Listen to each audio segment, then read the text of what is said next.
अस्सलाम वालेकुम एवरीवन, कैसे हैं आप सब लोग? हैं आप लोग सब खैरियत से होंगे। और मैं हूं शगुफ्ता अली और वोकेशनल विंग सदर में आपको वेलकम करते हैं। लास्ट लेक्चर में एंड्रॉयड के हमने लिनक्स को देखा था और अब हम ओपन सोर्स को समझते हैं, क्योंकि सबसे पहले जब मैंने एंड्रॉयड की स्लाइड्स को डिस्कस करना शुरू किया था तो वहाँ पर मैंने आपको 3 चीज़ें क्लियरली बताई थी। What is the open source, Linux base and operating system. Android base in तीनों चीज़ों के ऊपर करता है, इसलिए मैंने 1 बाय 1 हर स्लाइड को अपनी एक सिंगल वीडियो के अंदर मर्ज किया। जिस तरह से मैंने ऑपरेटिंग सिस्टम के बारे में एक वीडियो बनाई, इस तरह से लिनक्स बेस के ऊपर भी मैंने वीडियो बनाई और आज मैं ओपन सोर्स को डिस्कस करने जा रही हूँ, जिसके लिए एंड्रॉयड को अंडरस्टैंड, देखिए बना तो आप लेंगे लेकिन समझना, चीज़ों को क्लैरिफिकेशन करना ये बहुत ज़रूरी है। इसलिए मैंने इस लेक्चर को डिज़ाइन किया और लिनक्स के बाद मैं पढ़ने जा रही हूँ what is the open source. अब यहाँ पर मैंने लिनक्स के बारे में भी लिखा था कि ओपन सोर्स सॉफ्टवेयर है।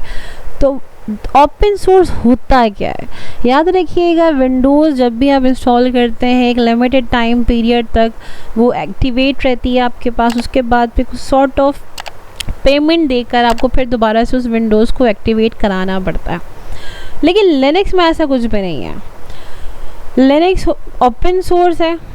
ओपन सोर्स का मतलब ये है कि उसकी कोई पेमेंट आपको नहीं करनी पड़ती है। आप इजीली किसी भी कंप्यूटर प्रोग्रामिंग फ्लेवर के थ्रू, लाइक उबंटू के अंदर आप जो है वो इजीली लिनक्स को रन करा सकते हैं। इसी तरीके से उबंटू भी आपको free of cost software easily मिल जाता है इंटरनेट के ऊपर। अब ओपन सोर्स का मतलब क्या है?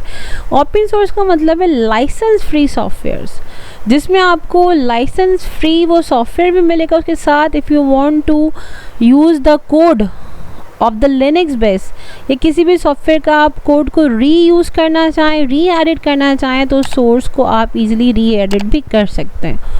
तो यहाँ पर लिखा हुआ है the source of code of a computer program is made available free of charge to the general public. जिस तरह से मैंने ही कहा, स्क्रीन पे जितने भी आपको ये सारे सॉफ्टवेयर दिख रहे हैं, they are the free of cost. आप इनको इजीली यूज़ कर सकते हैं।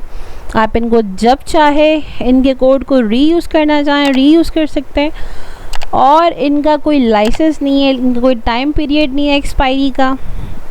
They are the long term. Users can view the code that comprise the software and make any kind of changes to it they want। वही बात करी मैंने, जो सोर्स कोड होते हैं इन सॉफ्टवेयर्स के, if you want to rechange it, आप जब चाहें इनको रीचेंज कर सकते हैं, आप जब चाहें इनको रिक्रिएट कर सकते हैं इन सॉफ्टवेयर्स के सोर्सेज को।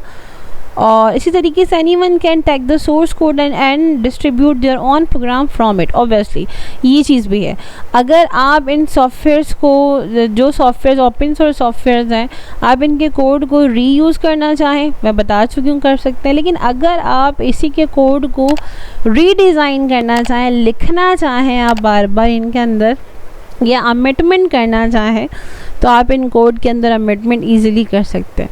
तो कोई भी रिस्ट्रिक्शंस नहीं है इन सॉफ्टवेयर्स के अंदर। They are the license free softwares और ओपन सोर्स हैं। इजीली आप इनके तरीके से, जिस तरह से उस सॉफ्टवेयर को डिज़ाइन किया गया है उस तरीके से काम करेंगे तो आप इजीली इस सोर्स की, इन सारे सोर्स से जो है वो फुलफ़िल हो सकते हैं। तो अब क्लियर हुआ कि Android is the operating system based Linux based and open source software. Next series में इसकी हिस्ट्रीज़ को भी देखेंगे। जब तक अपना बहुत सारा ख्याल रखिएगा। वीडियो पसंद आए तो लाइक करना, चैनल को सब्सक्राइब करना मत भूलिएगा। मिलते हैं इंशाल्लाह एक और एक्साइटिंग ट्यूटोरियल के साथ। जब तक अल्लाह हाफ़िज़।